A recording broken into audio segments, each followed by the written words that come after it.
Welcome to Silent Screams, where the darkest corners of the night come alive through bone-chilling stories. Tonight, we'll delve into a haunting collection of true scary stories that will keep you on the edge of your seat. These tales are not for the faint of heart, so dim the lights, sit back, and let's step into the shadows together. It was a quiet evening when Rachel first heard the whispers. She had recently moved into a small apartment on the outskirts of the city, a place she had chosen for its affordability and solitude. At first, everything seemed perfect. The building was old but charming, with wooden floors that creaked underfoot and windows that offered a view of the dense woods nearby. It was peaceful, almost too peaceful. The first night, she dismissed the faint murmurs as her neighbors. After all, the walls were thin, and sound carried in old buildings like this. But by the third night, the whispers grew louder, more distinct. They weren't coming from the neighbors, they were inside her apartment. Rachel froze in her bed, straining to listen. The voices were soft, almost childlike, and seemed to drift through the air, coming from nowhere and everywhere at once. She finally mustered the courage to get up, clutching her phone as a makeshift flashlight. She followed the sound to her small living room, where the whispers abruptly stopped. The silence that followed was heavy, suffocating. Just as she was about to turn back, her eyes caught something strange. The mirror above her fireplace was fogged over, as though someone had breathed on it. Slowly, letters began to appear, written in the condensation. "Get out." Rachel stumbled back, her phone slipping from her hand. She didn't sleep that night, and by morning, the words had disappeared, leaving the mirror as pristine as ever. But she couldn't shake the feeling that she was being watched, even in the bright light of day. Across town, Marcus was grappling with his own nightmare. He was a security guard at an abandoned mall slated for demolition. The shifts were long, lonely, and uneventful until recently. It started with the sound of footsteps. At first, he thought it was vandals or teenagers sneaking in for a thrill. But no matter how quickly he moved to investigate, he never found anyone. The footsteps would echo down the long, empty hallways, growing fainter the closer he got. One night, while doing his rounds, Marcus heard something new, a faint, melodic humming. The sound seemed to come from the old toy store at the far end of the mall, a place that had been closed for years. Against his better judgment, he approached, his flashlight casting long shadows on the cracked tiles. The humming stopped as he reached the entrance, replaced by a low, rhythmic creak, like the sound of a rocking chair. Marcus shone his light inside. The store was empty, save for a few dusty shelves and a single rocking horse that swayed gently in the center of the room. His breath caught in his throat as he stepped closer, his flashlight trembling in his hand. The horse stopped rocking abruptly, and for a brief moment, Marcus thought he saw a small figure dart behind one of the shelves. He turned and ran, leaving the mall without finishing his shift. When he returned the next day, the rocking horse was gone. Meanwhile, Sarah's story unfolded in a small, rural town where the nights were darker than anywhere she had ever lived. She had inherited an old farmhouse from her late aunt, a place she hadn't visited since childhood. The house was as she remembered, spacious yet oddly oppressive, with creaky floorboards and rooms that seemed to watch her as she passed. It wasn't long before strange things began happening. Doors that she had locked would be open in the morning. Objects moved from where she left them. The lights flickered constantly, even after an electrician had checked the wiring. One night, as she was unpacking boxes in the attic, she found an old photo album. Inside were black and white photos of her family, including her aunt as a young woman. But one picture stood out, a group portrait taken in front of the house. Everyone was smiling except for a tall man standing at the edge of the group. His face was blurred, almost like he had been moving when the photo was taken. Sarah didn't recognize him, and when she flipped the photo over, she found a note written in her aunt's handwriting, "Don't let him in." That night, Sarah was woken by the sound of knocking. It was soft at first, barely audible, but it grew louder and more insistent. She got up and peered out her bedroom window. The porch below was empty. The knocking stopped. As she turned to go back to bed, a shadow passed across her bedroom door. The stories of Rachel, Marcus, and Sarah were separate but eerily similar, as if some unseen force was weaving their lives into a shared nightmare. For each of them, the ordinary had become extraordinary in the most terrifying way, and the world they once knew now seemed unfamiliar and hostile. But this was only the beginning of their journeys into the unknown.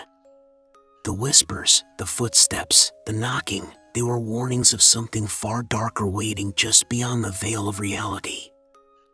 Rachel couldn't bring herself to leave her apartment, not yet. She spent the next day meticulously going through every room, checking windows, locks, and vents. Everything seemed normal, almost mocking her paranoia.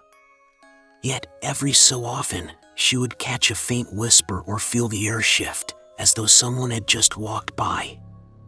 She told herself it was all in her head, that stress and lack of sleep were playing tricks on her. But that evening, as the sun dipped below the horizon and shadows crept into her apartment, the uneasy feeling returned. She decided to call a friend, someone who could offer a rational perspective or at least keep her company. As she explained what had been happening, she tried to downplay the fear in her voice, but her friend immediately noticed. "You need to leave, Rachel," they said, their tone firm. "Stay with me tonight.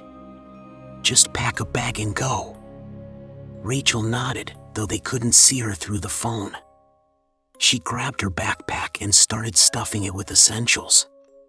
But as she zipped it closed, she heard it again, soft whispers, closer this time. Her phone buzzed with a notification, and she glanced at the screen. It was a text from an unknown number, "Don't go." She froze, her heart pounding. The whispers grew louder, converging into a single voice that seemed to echo from every corner of the room. "Stay," it said, drawn out and guttural. Rachel bolted for the door, her backpack forgotten. She didn't look back, didn't dare to. She ran down the hallway and out onto the street, the cold night air biting at her skin. It wasn't until she was several blocks away, standing under a flickering street lamp, that she allowed herself to breathe. At the same time, Marcus sat in his car outside the abandoned mall, debating whether to go back inside. His supervisor had called, annoyed that he had left his shift early the night before. "It's just an empty building," they'd said dismissively. "You're a grown man. Act like one." Marcus clenched his jaw, gripping the steering wheel tightly.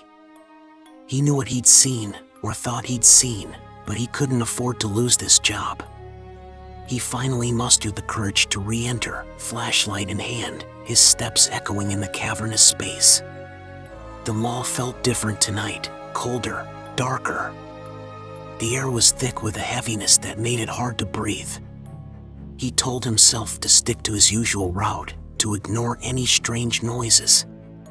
But as he passed the old toy store, he couldn't resist glancing inside. The rocking horse was back, its wooden surface gleaming faintly in the beam of his flashlight. It wasn't swaying this time, but something about its stillness felt even more unsettling. Marcus turned away, quickening his pace. But just as he rounded a corner, he heard a sound that stopped him in his tracks. Laughter. High-pitched and echoing, like a child's giggle bouncing off the empty walls. He spun around, his flashlight shaking in his hand. "Hello?" he called, his voice trembling. The laughter stopped, replaced by a series of faint, quick footsteps. He backed up slowly, his heart racing, when the lights overhead began to flicker. The shadows around him seemed to come alive, stretching and shifting unnaturally. He turned to run but froze when he saw a figure standing at the end of the corridor.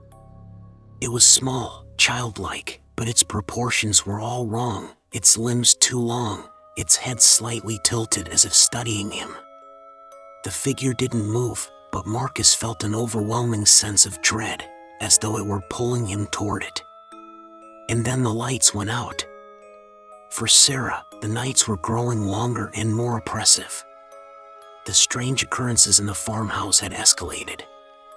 Objects didn't just move, they disappeared entirely, only to reappear in places she hadn't been.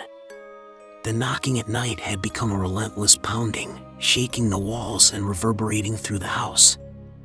She had tried ignoring it, tried telling herself it was all just her imagination. But deep down, she knew better. One evening, she decided to investigate the attic again, hoping to find some explanation for the disturbances. Armed with a flashlight and a heavy wrench, she climbed the creaky stairs. The attic was, as she remembered, dim, cluttered, and filled with the smell of dust and decay. But something was different this time. In the far corner, where the shadows were darkest, there was a large, old trunk she hadn't noticed before. She approached it cautiously, her flashlight revealing its worn leather surface and rusted metal clasps. Taking a deep breath, she unlatched it and lifted the lid. Inside were old photographs, yellowed with age, and a small, ornate box. She opened the box to find a collection of what looked like human teeth, each one meticulously cleaned and arranged. Her stomach turned, and she dropped the box, its contents scattering across the floor. As she bent down to pick them up, she noticed something carved into the bottom of the trunk. "He's here." The words were jagged, as though scratched in a frenzy. Suddenly, the air around her grew icy, and she felt a presence behind her. She spun around, but the attic was empty. The door slammed shut, plunging her into darkness. The flashlight flickered, and for a brief moment, she saw a face inches from hers, pale, hollow-eyed, and grinning. The stories of Rachel, Marcus, and Sarah were no longer isolated incidents. The entities tormenting them were growing bolder, their actions more deliberate. The boundaries between the physical world and whatever lay beyond were thinning, and the three of them were caught in the crossfire. Yet, none of them realized they were connected, their experiences weaving together into a larger, more sinister narrative.